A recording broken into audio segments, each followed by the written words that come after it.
Hey guys, Matt Smith, SouthernPigskin.com, back with you. It is championship week.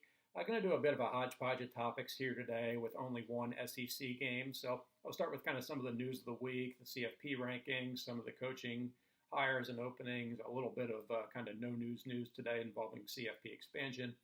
Then I'll get into the SEC title game, break that down a bit, and maybe touch on the other championship games a bit as well before wrapping up. So I'll start with the CFP rankings last night. Pretty predictable. We were wondering, would this be the week Oklahoma State jumped Notre Dame, or would they have to wait until Sunday? It was this week. They're number 5, Irish at number 6. No real surprise there. I think the hierarchy is pretty clear in terms of what has to happen for what teams. Oklahoma State, of course, looking for a win. And then just one piece of help in front of them, either Alabama, Cincinnati, or Michigan losing. Notre Dame needing 2 pieces of help. Alabama, Michigan, Cincinnati, or Oklahoma State, 2 losses there. And beyond that, maybe Alabama with 2 losses gets back into it. Maybe Baylor gets back into it. Maybe Michigan would still even have a shot with a loss.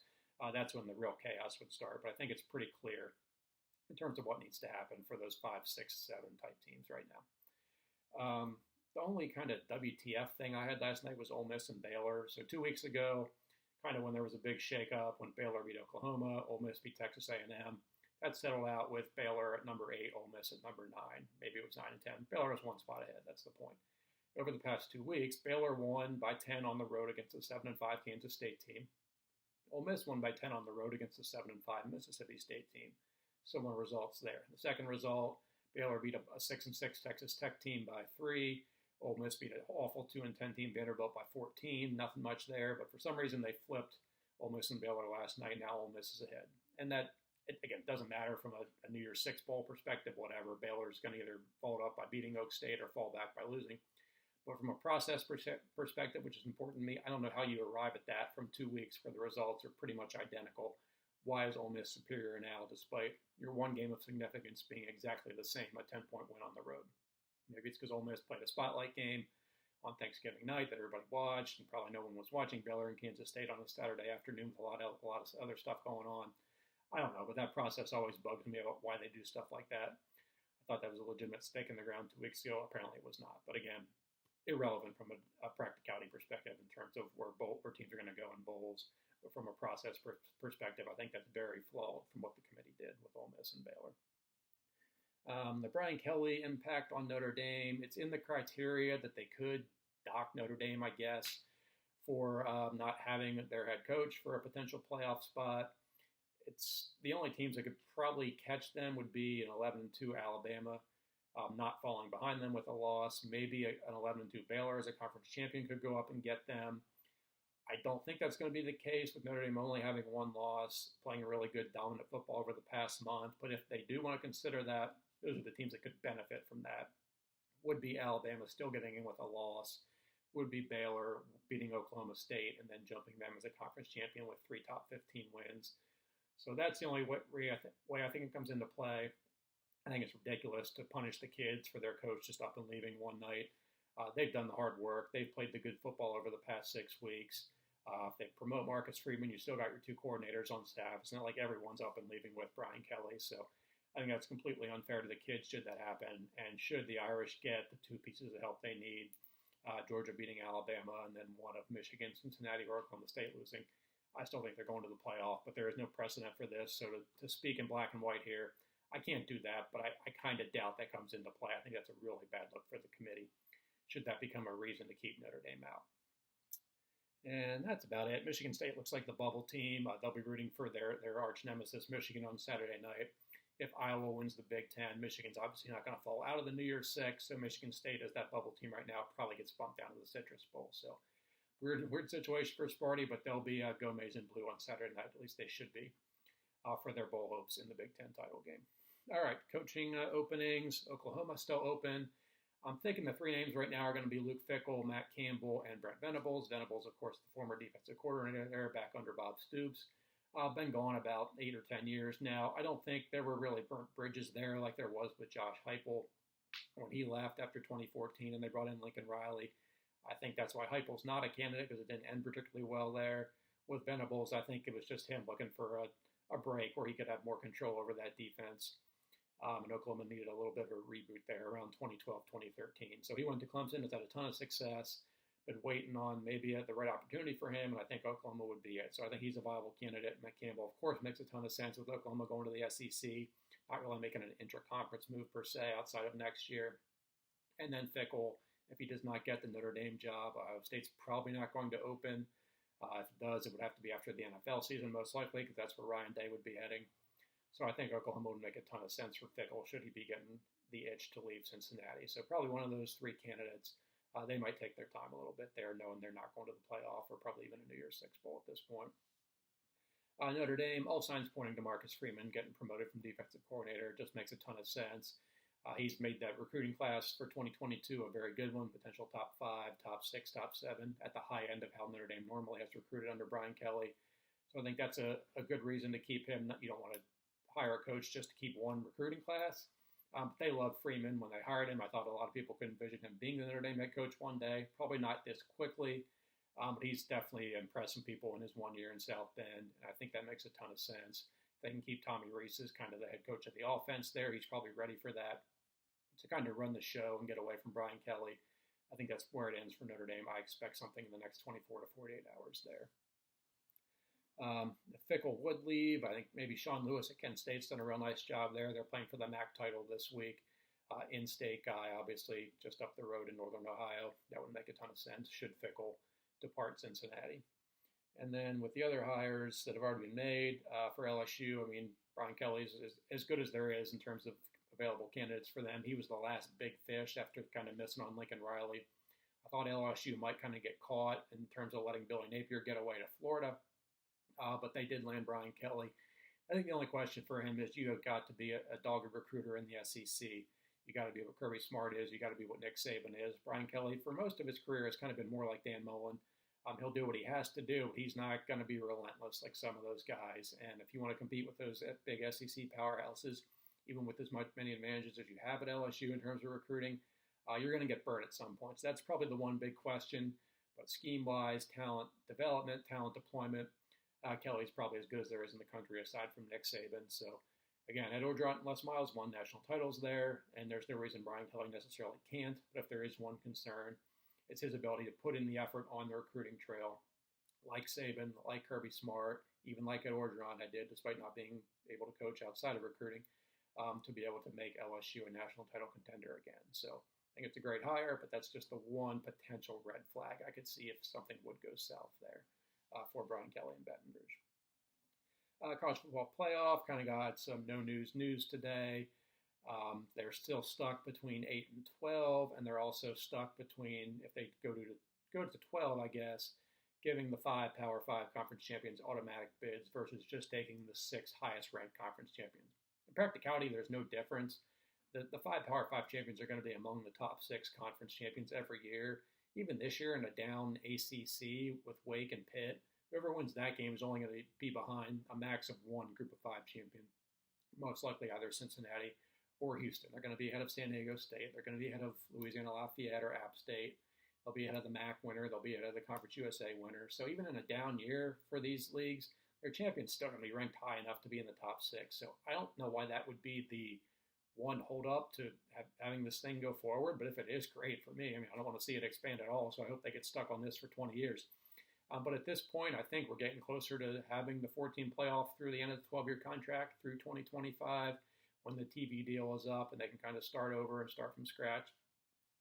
They'll meet again in January, but as the months keep getting closer to the end of that contract or kind of D-Day in terms of having this thing start in, say, 2024, I think there's a much more likely chance we make it through 2025 with just the 14 format. So good for me, probably bad for most of you guys, but that's the very minor update today from the CFP committee meetings. All right, SEC title game, Georgia-Alabama, number 30 for the SEC title game. 4 o'clock Saturday on CBS. Dogs are in regardless of if they win or lose. Alabama probably needs to win to make the playoffs. So we've had games in the past under Saban where Alabama has been predicted to lose. I'm sure we all picked them to lose a few games in the past. But never have we been in a situation, I thought, where it's can Alabama keep this close and get this game to the fourth quarter. And that's kind of the goal this week, as crazy as that is. But that's just how good Georgia is, how shaky Alabama has looked over the course of November. So how do they do this? They'll get Jameson Williams back. He was ejected for targeting last week, but he served his suspension. He'll be back.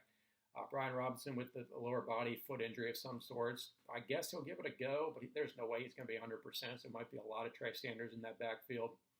So to attack this Georgia defense, I think Alabama probably has to do a lot of max protect. Only send 2 or 3 guys out running routes. So that puts a lot of pressure on John Mechie and Jameson Williams to make big plays, make contested catches, win one-on-one battles, and create some explosive plays, particularly Williams. He's the guy who's going to get your 30, 40, 50-yard chunk plays. And that's imperative in this game. Also for Bryce Young, probably going to have to do some magic in terms of breaking out of the pocket, picking up that 11, 12-yard run on 3rd and 8 to get a first down and keep a drive alive. And then on defense, Will Anderson, of course, the game wrecker at the edge rusher. Can he create a sack that knocks Georgia out of field goal range on a drive? Can he force a fumble, a strip sack? Those are the plays that Alabama is going to have to make in this game. It's not just doing the routine fundamental stuff. That's not good enough against this Georgia team. It's going to have to be big, explosive, sudden change type plays. So if they can do that, I think they can make this a game. But it's going to be tough. Stetson Bennett for Georgia has been kind of prone to one early turnover in a few games this year. So again, maybe a strip sack early, a fumble, and put some real game pressure on Georgia, which they haven't faced since the Clemson game back in early September. I think it was Bill Connolly who tweeted earlier today that Georgia has had one drive in the second half since that Clemson game where they've had a 14 or fewer point lead. That's crazy. They've been just that dominant. They've been up by 17, 20, 30 points at halftime every game. But put some real game pressure on Georgia, bring back the ghosts of what's happened in that stadium previously against Alabama in the national title game, in the SEC championship game back in 2018, and maybe you can crack them mentally at least, because cracking them physically is darn near impossible with the speed and size that the Bulldogs possess. So I don't think Alabama can quite get there to make it to that point where you make Kirby Smart coach, where he has to make those big decisions, where we've seen him fail so often in the past in those big moments. I'm going 31-19 Georgia. That's right around the over-under number, which I think is at 50.5 or 51. I would lay the points with Georgia. I think they get it done. Even though they know they're in, I don't think there's going to be any we're in, we got our playoff spot, we're not going to be all in here. No, they want to bury Alabama.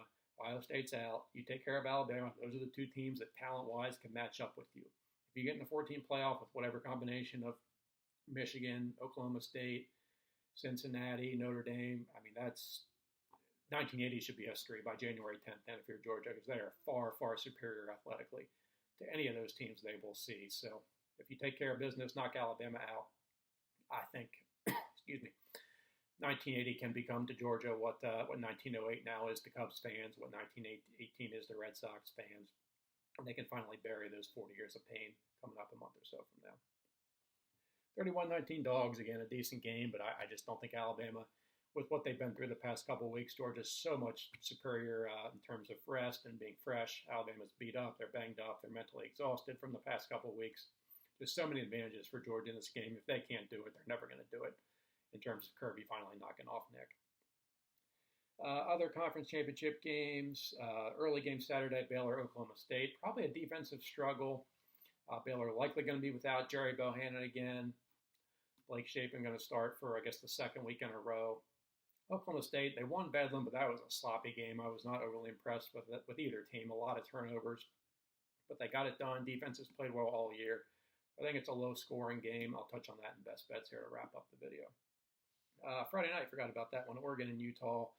I think being indoors, less pressure on Oregon, they'll be able to use their athletic advantage that they couldn't really take advantage of on a cold night on the road at a tough place to play like Utah. So I kind of like Oregon to bounce back and win the rematch and go to the Rose Bowl and very likely set up a rematch, another rematch for them. They'll play 2 teams twice this year, likely against Ohio State, assuming Michigan beats Iowa on New Year's Day in Pasadena. ACC title game, Pitt and Wake Forest. That over-under is in the 70s. I agree it's going to be a shootout with 2 great quarterbacks and Sam Hartman and Kenny Pickett. Probably comes down to which defense can create a turnover, make a big play in the fourth quarter. I would lean with Pitt in that sense. I think they got some better athletes in the front 7. Kalijah Cansey, the big defensive tackle. Servassier Dennis off the edge. I like the front 7 a little bit better of Pitt to create that one big play, kind of like Clemson did when they smothered Wake Forest a couple weeks back. So I'll take the Panthers to win their first ACC title. And Big Ten, Michigan and Iowa. Obviously an emotional game for Michigan to turn the page from the Ohio State win. Now focus on a team that's going to hit you, going to make you hurt in Iowa. Certainly a far more athletic team in the Wolverines, but just don't get caught in that Iowa mess early where you're doing turnovers, giving the ball away, giving short fields to an Iowa offense that's not very explosive and giving them points. If this is 6-3, 7-3 at halftime, you're okay. Just don't give them an early 10-0 lead. They can run the ball. They got maybe the best offensive lineman in the country in center, Tyler Linderbaum. That's where you get caught. That's where you start pressing. Think, oh man, we're going to blow this golden opportunity. Don't do that. So just don't make mistakes. Punt could be a really ugly first half, but ultimately trust your speed advantage, your athleticism advantage. And Michigan should get this done. Number's about 10.5. I'd probably take the points just knowing Iowa and their history and kind of Michigan in their history in this spot. Should be a low-scoring game, but I do think the Wolverines have enough. Just been impressed with their week-to-week effort, their mental fortitude to get this done and lock up their first ever playoff bid. And I guess that's about it. Best bets, I'll give you 3 this week with only a 10-11 game schedule. MAC title game Saturday afternoon. I like Kent State. I believe they're -3 against Northern Illinois. Northern Illinois has been living a charmed life all year. Won the MAC West despite not winning a game last year. I like Kent State. I mentioned Sean Lewis earlier as a Cincinnati candidate potentially. I think the Golden Flashes take the MAC title on Saturday in Detroit. Also like Baylor, they're getting about 5.5 against Oklahoma State. I just think it's a low-scoring game, so give me more than a field goal there with 2 pretty even teams, I think. I don't think Baylor will miss Jerry Bohannon too much. I thought Chapin played well for the most part against Kansas State coming in there and did all right last week against Texas Tech, so I'll take those points. I kind of like Baylor to win this one outright with so much pressure on Oklahoma State to get this done and get a playoff bid. And Cincinnati is about a 10.5-point favorite over Houston. I like the Bearcats. I really love the way they've handled the pressure since the Notre Dame win, where every week they had a target on their back, needed style points, had those couple kind of sloppy performances in October, against Navy, I believe against USF a bit. But the way they handled that spot last week on a short week on the road at East Carolina, taking care of business and really taking the Pirates out of that game early, I was impressed. I think coming back at home against a Houston team that really has played a really weak schedule despite going 11-1, winning their last 11 games. I think the Bearcats handled this spot really well, playing at home and get this done and head to the playoff, either with or without Luke Fickell. Who knows what twists and turns we're going to see in the coaching carousel over the next few days. I think that's all. Thanks so much for watching, guys. I'll have my written preview of the SEC title game up probably Thursday morning at southernpigskin.com. Please check that out. Please like and subscribe to the channel here and reach out to me on Twitter, of course, at Matt Smith CFB. I'll be back probably on Sunday once we get the bowl picture and all that shakes out. We'll give you a quick early preview of bowl season, recap some of the coaching hires that I'm sure will take place over the coming days, and kind of reset the landscape of the sport heading into bowl season and the Heisman, of course, coming up next week as well. So thanks so much for watching, guys. Talk to y'all soon.